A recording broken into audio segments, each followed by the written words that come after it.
Hello, welcome to part 2 of designing classes in D&D using the Volomancer. Today we're going to be talking about actionable iteration in your player as a design concept. But first, there have been some updates to the class. First of all, the volatility die now gives you spells at a level higher than what you would normally get as a full caster. That means you get something like 4th level spells at 6th level, but only on your volatility die. Other than that, you are still a half caster with a couple of extra spell slots here and there. Unpredictability lets us push these skills a little bit further. The inability to strategize around the spells that you have on your volatility die means that they can't meaningfully interact with your ability to deal with the encounter before you're in the encounter. You have to react to the volatility die. You can't use it predictably. What that means is if you're a Volomancer at 2nd level and you have a similar level party and you go into a fight with, say, a bunch of goblins or something, you can't just cast Fireball. If you give the Volomancer just a 3rd level spell at 2nd level, the tension of that goblin fight is 0 because you know the Volomancer is going to be able to just Fireball everything. But by tying something like Fireball only to the volatility die, you hope that the Volomancer can cast that. Maybe. We can't just have no player do anything until the Volomancer happens to roll the right thing, assuming they even do, right? So that means that players are still going to do the things that they were going to do, and the tension of the fight still remains. And actually, once the melee fighters get in there, the Volomancer's ability to accidentally cast Fireball could be very disastrous for your melee characters. And it's in this way that we can maintain the tension of the combat, but still give the Volomancer pretty powerful spells, which means that we can really push that theme of I'm a really powerful caster, but I can't really control it to the limit.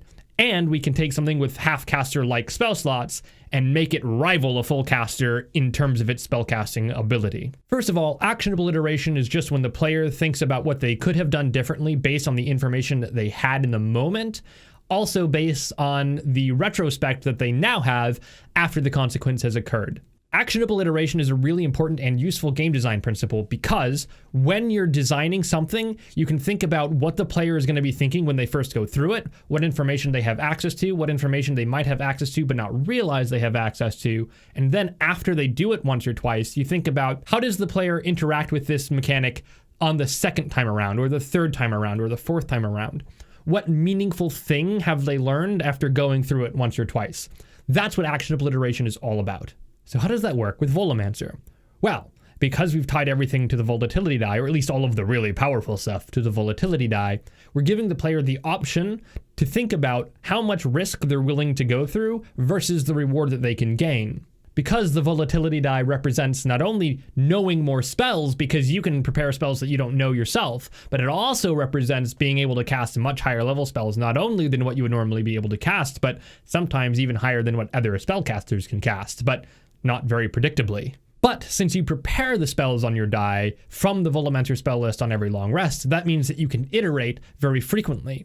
So, in terms of actionable iteration, if the player does something and they think there's not going to be much threat, they think that the risk is low, maybe because they only have 1 damage spell on their die, and then they cast a spell, but then the 1 damage spell happens, they might think, well, next time I'll try to get rid of all the damage spells. If only I could do that.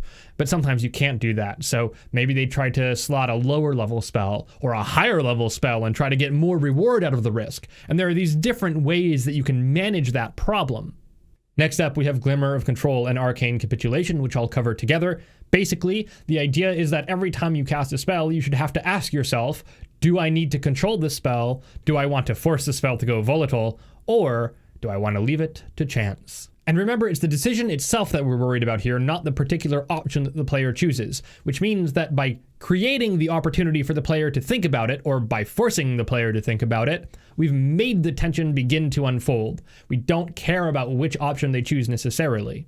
Although there is an added bonus here, because it's a limited use, that means that the more you use something like Glimmer of Control, the less likely you are to be able to control your spells later.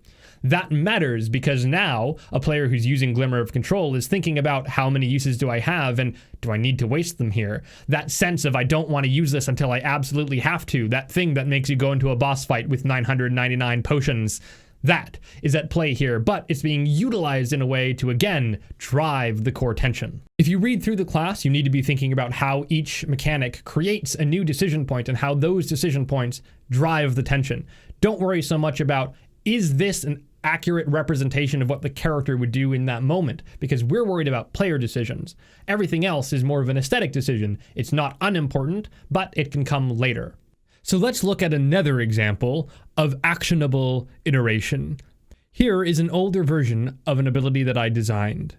Basically, there were 3 successes and 3 problems with this feature. The successes are that it's pretty unique and definitely something that a player who takes this subclass would want to work toward. The second is that it helps sell the theme of controlling your power and utilizing it to unleash a huge amount of force and power into the world, mostly destructively.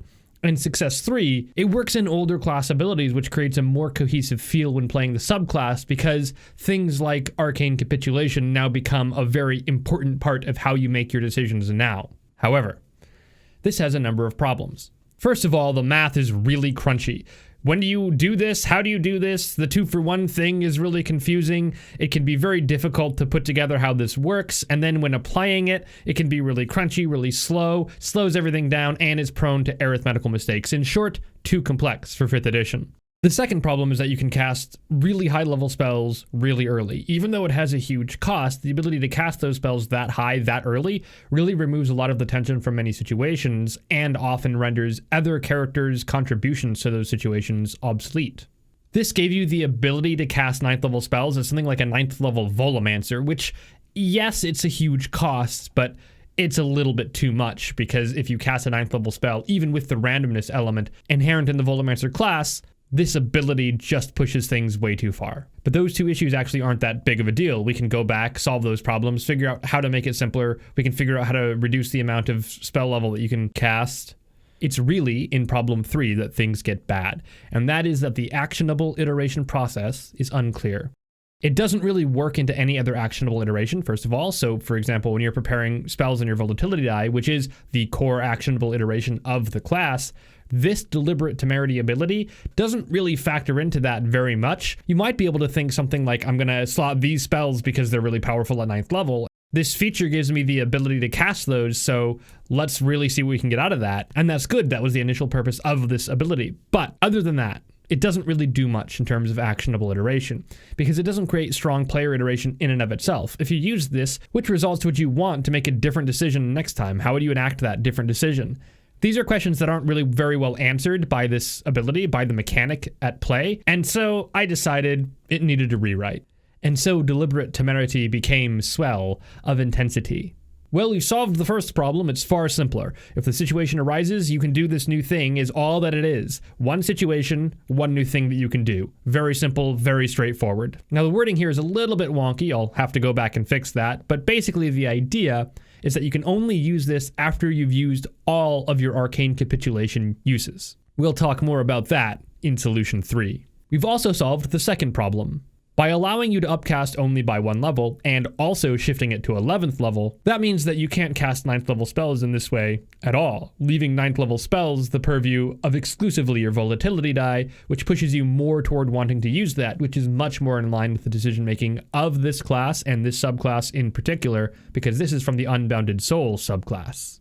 It also works with multiclassing. Because this counts as a half caster for the purposes of multiclassing, if you add something like levels in Sorcerer or Wizard, you can't cast 9th level spells still. And that helps a lot because being able to cast 9th level spells with the volatility die is very powerful. Now, you can multiclass in that way otherwise, but you can't multiclass and also get this 11th level ability and also cast 9th level spells, and that's the key. Ultimately, this means more risk, more reward, but in a way that doesn't render other players obsolete in those circumstances. Your subclass still has a really high upside. You can absolutely have times when you're completely dominating, even if only for a brief moment. And finally, solution 3, the big one. First of all, see solution 1, where it's far simpler and it incentivizes the use of arcane capitulation. That's an important baseline that we've set that will allow us to solve the third problem, the problem of no actionable iteration. So if you go to cast a spell and you haven't used all of your points of arcane capitulation, you can't use this ability.